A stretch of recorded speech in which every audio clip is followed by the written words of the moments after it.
What's the saddest thing you have ever seen in public? A lonely birthday. I work in a restaurant, and one of the most heartbreaking moments I've witnessed was when a pregnant woman checked in at the hostess stand by herself. She said she was waiting for someone. We seated her, but as time passed, it became clear that her date wasn't coming. It was her birthday, and as she sat alone, she tried to hold it together. At one point, I saw her talking on the phone, tears streaming down her face. My manager, who is one of the kindest people I know, quietly comped her entire meal. Even though it was a small gesture, I could tell it didn't make the pain go away. She left alone, and the weight of her sadness lingered long after she walked out the door. A snowman in the snow. One winter day in a cemetery in the UK, I saw a scene that I still can't forget. Snow covered everything, blanketing the world in silence. In one corner of the cemetery, I saw a couple, quietly building a snowman next to a small grave, the headstone marking where their child lay. There was something so beautiful yet deeply painful in that moment. This simple act of making a snowman, a gesture of love and grief intertwined. The cold snow seemed to emphasize the warmth of their memories and their undying love for the child they had lost. I walked away, feeling hollow and deeply touched by the quiet persistence of their sorrow. What's the saddest or most unforgettable moment you've ever witnessed? Whether it's something that touched you deeply or a moment that made you reflect on life, drop your story in the comments. And if these stories moved you, don't forget to subscribe for more real-life moments and thoughtful discussions. Let's keep the conversation going. A sacrifice of love. After visiting my father at his stroke recovery center, I was walking to my car when I saw an older woman stop in her tracks. Without warning, she began to cry, right there in the middle of the parking lot. I asked if she needed help, and through her tears, she told me that she had to divorce her husband so he could qualify for the expensive medical care he needed. The cruelty of the situation hit me hard. This woman, still clearly in love with her husband, was being forced to make such a heartbreaking decision just so the person she loved most could survive. It was one of the most profoundly sad moments I've ever witnessed. A caller in lead. I was at the vet's office with my healthy cat, waiting for our appointment. As I sat there, an elderly man came out of one of the exam rooms. He was clutching an empty collar and lead in his hands, sobbing uncontrollably. His pet, who knows how many years they spent together, was gone, and he was left with only a collar and the weight of his loss. My heart shattered in that moment. I've never been able to forget the image of him standing there, broken, holding on to that final piece of his companion. It made me want to hug my own cat tighter, knowing how fleeting that bond can be. Betrayed by family. I was at the bank one day when I saw an elderly woman sitting with a banker, crying her heart out. Through her sobs, I overheard her explaining that her son had stolen her life savings and disappeared. Everything she had worked for her entire life was gone, taken by her own child. I can't imagine the pain she must have felt, not just the loss of her money, but the betrayal of someone she had trusted and loved unconditionally. It was a chilling reminder of how fragile trust can be, even with family. Well, the son who gambled it all away. It's heartbreaking to realize how often things like this happen. One of my mom's coworkers is still working in her mid-80s because of a similar situation. Her son asked for money to start a business, but he ended up getting access to her and her husband's bank accounts. In a matter of months, he blew through their entire life savings in Vegas. The devastation they must have felt is unimaginable, knowing their own child had gambled away their future. A common tragedy. Unfortunately, I've seen this happen so many times. I used to work at a bank, and our training was split between learning how to spot fake checks and wire fraud and trying to protect elderly customers from being scammed by family members, caregivers, or even so-called Nigerian princes. It was sickening to see how often people took advantage of the elderly, robbing them of their money, their trust, and their peace of mind. There's a special kind of sadness in knowing that many of these people had nowhere else to turn, and their trust in their loved ones was shattered beyond repair. The hug that meant too much. It happened to me just the other day. I'm a stay-at-home dad, and I was dropping my son off at kindergarten, which is usually a routine event. There's a mom there who has 4 kids, and her second child is in the same class as my son. As we were about to leave, I noticed this mom struggling with her toddler, who was throwing a full-blown tantrum about walking home. She had a baby strapped to her, was trying to manage the situation, and I could see the exhaustion on her face. You know, the look parents exchange when they've had a tough day. I gave her that "stay strong, we've all been there" kind of nod. The mom, probably at her wit's end, looks at her son and says, "Why don't you go home with him? He looks like he wants you." At first, I thought, great, don't drag me into this. But I totally understood her frustration. So I decided to play along, kneeling down to the toddler's level, and jokingly said, "Sure, come with me. I've got some dryer vents at home that could use some small hands to help me clean." Obviously, the kid didn't get the joke, but the mom thought it was hilarious. But then something unexpected happened. The kid opened his arms for a hug. I wasn't sure what to do, but I gave him a hug, figuring it would calm him down. What I didn't expect was for him to hold on to me.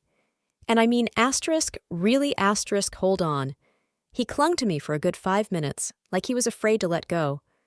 I've hardly spoken to this kid before, and here he was, hugging me as if I was some sort of anchor in his little world. His mom saw this and said, "I think he misses his dad."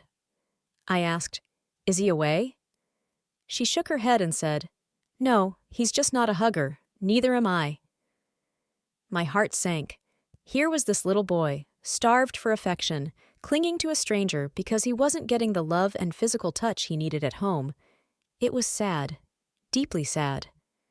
I didn't say anything else, but I couldn't shake the feeling as I walked away, thinking about how much kids rely on those small moments of connection, and how hard it must be for him not to get them. Declined cards and a McFlurry.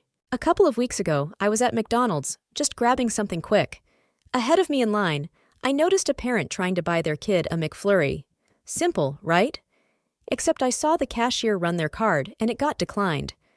The parent looked nervous, tried again with a different card, declined.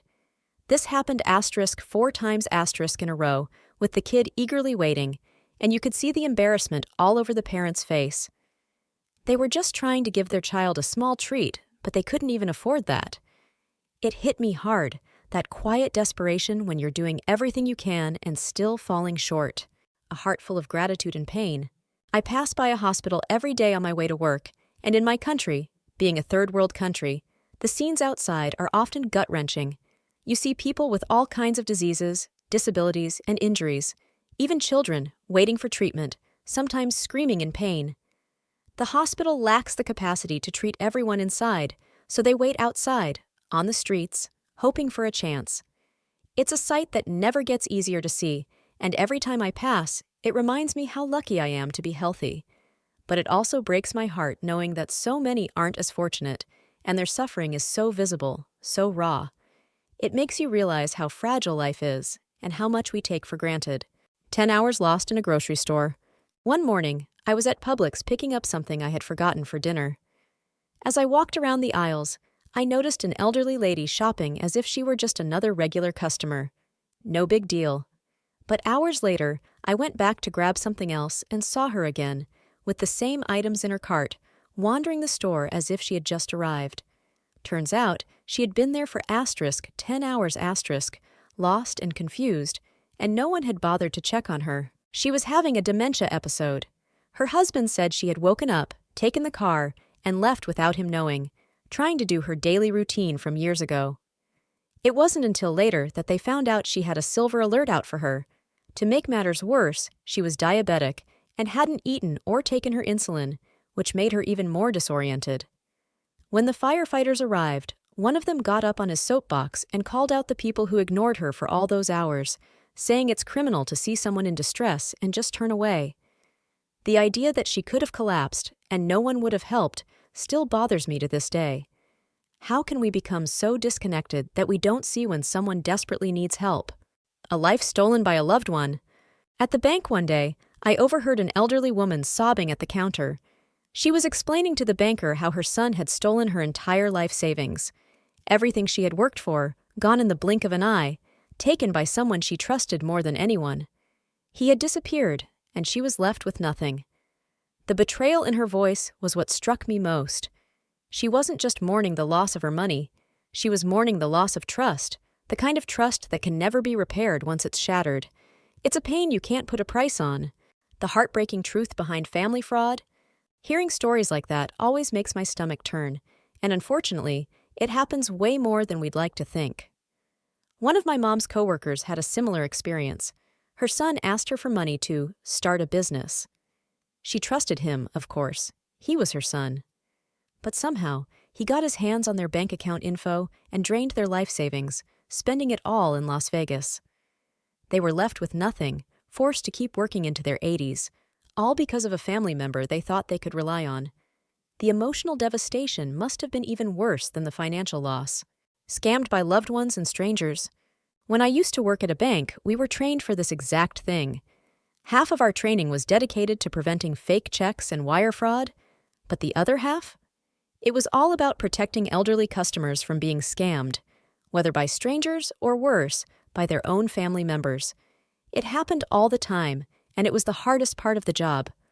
Watching people lose everything to someone they loved and trusted was absolutely gut-wrenching, and the worst part was, we could only do so much to stop it.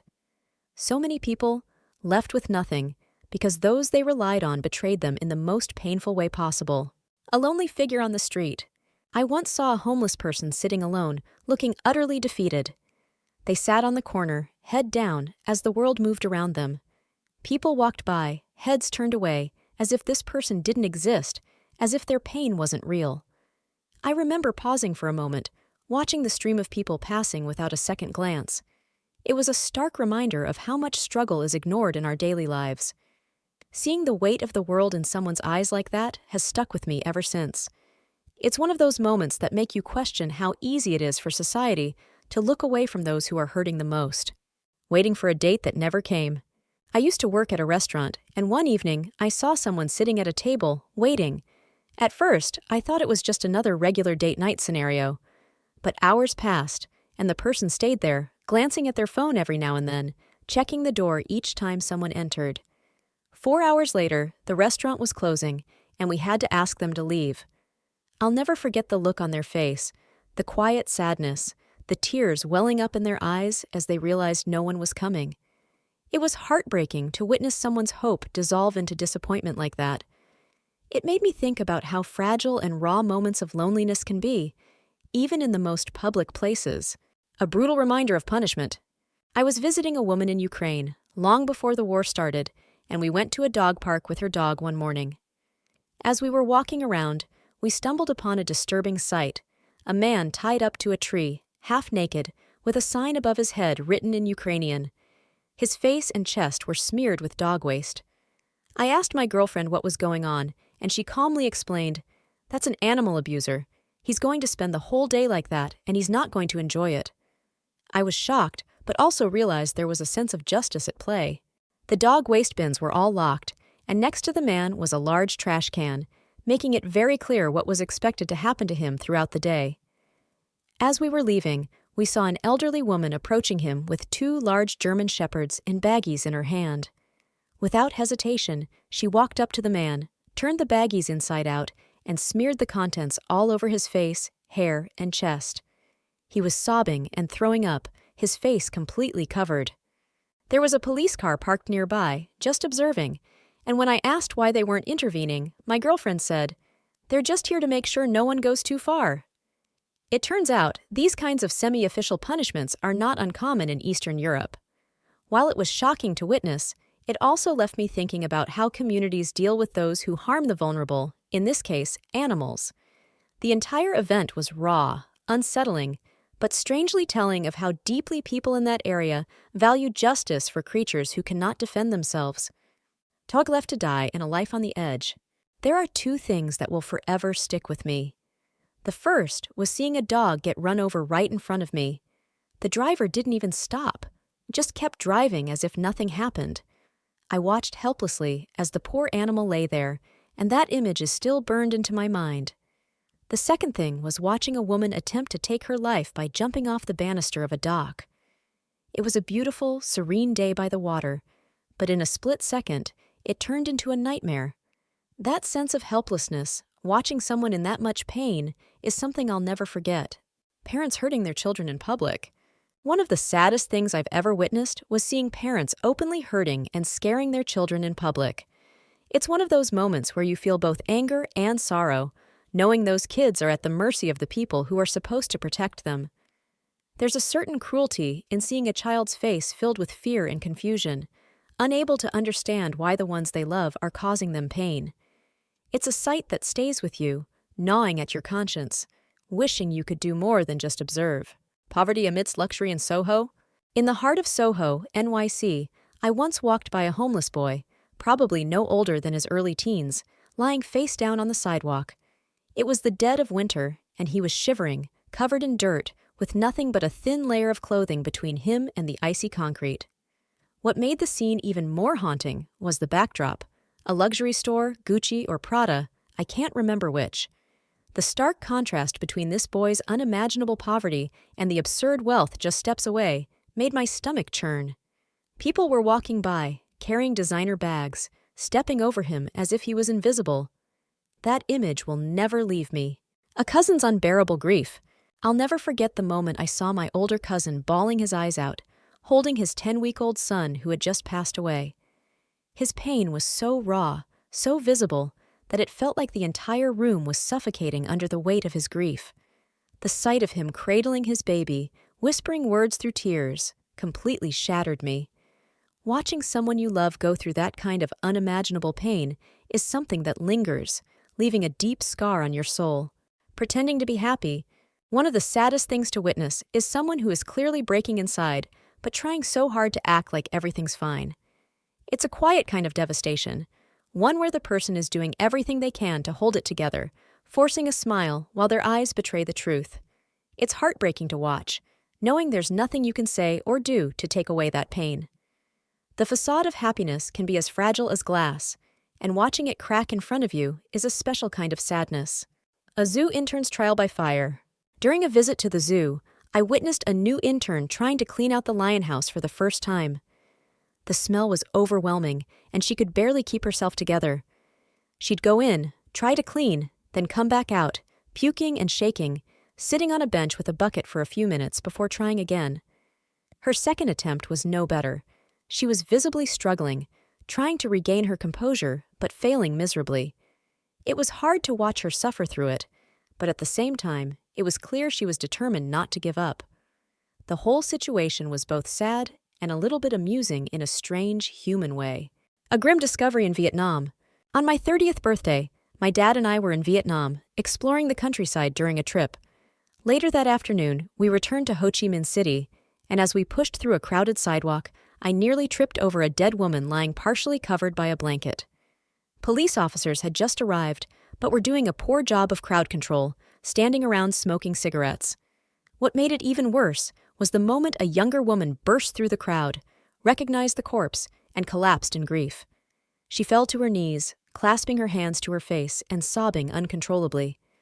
The entire scene was surreal, a mix of chaos and sorrow that left a deep mark on me, a haunting memory from 9/11s. The most devastating thing I've ever witnessed was on 9/11s. Watching people jump from the World Trade Center to escape the flames is an image that will forever haunt me. The desperation, the hopelessness of those moments, knowing they had no other choice but to jump to their deaths, was beyond comprehension. It's a sight that no one who witnessed it will ever forget. We say, never forget, and those words carry a heavy weight for those who lived through that day. The kitty that survived. One day while driving, I saw a small kitten dart out in front of a car. It happened so fast that I was sure she didn't make it. My heart sank as I passed by, convinced she was gone. But something tugged at me to go back and check on her, so about 30 minutes later, I turned around. To my surprise, she was still alive. She had a bleeding paw and a little blood around her mouth, but she survived. There was this strange relief mixed with sadness, knowing she had been through such a close call but was still holding on. It was a small, fragile victory in a world full of uncertainties. The baby bird and a shared silence. This happened a while ago, back when I was still speaking to my stepfather. We used to play tennis together regularly at my high school courts, and on one of those afternoons, we were driving back up Main Street. As we were driving, we noticed a nest with a baby bird in the middle of the road. My stepfather swerved to avoid hitting it, and for a few seconds, we debated what to do. Should we stop and move it out of harm's way? We quickly decided to turn back, But by the time we got there, it was too late. The nest had been crushed, a red smear on the road where the baby bird once was. It was a quiet moment of shared sadness between us, and as far as I know, he never told my mom about it. I never told anyone either. Now that he and my mom are divorced and we're no longer speaking, that memory feels even lonelier. I think about that baby bird a lot. I wonder if he does too, but I'll never be able to ask. It's strange how a small, seemingly insignificant moment like that can weigh on you so heavily, especially when you carry it alone. A homeless woman's quiet presence. Back in 2011, my mom was diagnosed with breast cancer, and I spent 2 weeks at the hospital with her during her surgery and recovery. Every day, I would see the same homeless woman hanging around the hospital. She was clearly using the building for warmth and a safe place to rest. Her presence left a lasting impact on me. I was going through one of the lowest points in my life, and I could see that she was struggling in her own way too. Whenever I could, I brought her food and hot drinks. It wasn't much, but it was something. Over the years, even when I wasn't at the hospital, I'd think about her. Sometimes I'd go back to the area and try to find her. Occasionally I did, but she never recognized me, and I never brought it up. Now, as I find myself back at the hospital, my mom's cancer has reached stage IV. I can't stop thinking about her. 13 years later, she's still out there, in the same position. It's heartbreaking to think about how much has changed in my life, and yet for her, it seems like nothing has. She's always on my mind when I walk through those hospital doors. A father's grief. One of the most heartbreaking things I've ever witnessed was seeing my older cousin holding his newborn son, who had passed away at just 10 weeks old.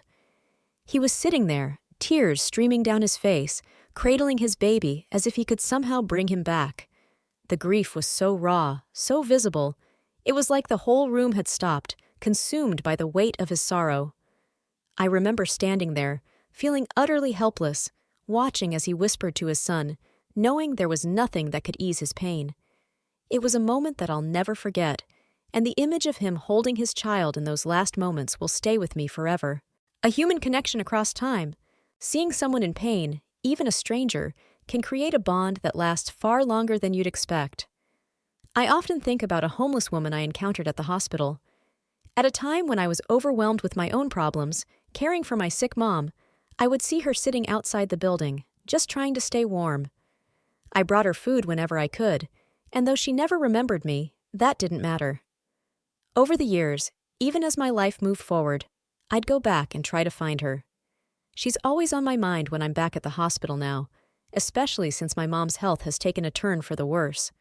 We're both still here, just in different places, but something about her constant struggle feels like a reflection of my own. An unexpected loss on my birthday. Coincidentally, it was on my 30th birthday when I encountered one of the saddest scenes of my life. My dad and I were in Vietnam, and after spending a day exploring the countryside, we returned to Ho Chi Minh City. As we were making our way through the crowded streets, I nearly tripped over something on the ground. To my horror, it was a dead woman, partially covered by a blanket, just lying there on the sidewalk. A couple of police officers had arrived, but they were doing little more than smoking cigarettes, completely indifferent to the crowd forming around the body. Then, a young woman pushed her way through the crowd, saw the dead woman, and immediately collapsed in tears. Watching her break down like that, surrounded by people yet so alone in her grief, was haunting. That day will always be etched in my memory, not as my birthday, but as the day I saw just how indifferent the world can be in the face of tragedy. Parents hurting their children. There's something uniquely tragic about seeing parents hurting or scaring their own children in public. It's one of those moments that freezes you in your tracks. You want to step in, but you feel helpless. The child's face, filled with fear and confusion, is the worst part. They're too young to understand why the people who are supposed to protect them are causing them pain. It's a special kind of sadness that lingers long after the moment has passed, and it makes you wonder how often this happens behind closed doors, away from the public eye. The saddest reminder of loss. I will never forget seeing a woman try to act happy when it was so obvious that she was breaking inside. There's something so profoundly sad about watching someone pretend that everything is okay when you know they're barely holding it together. The quiet desperation in their eyes, the forced smiles, those are the things that stay with you. It's a reminder that sometimes the people who seem the strongest are the ones who need help the most, but they're too afraid or too proud to ask for it.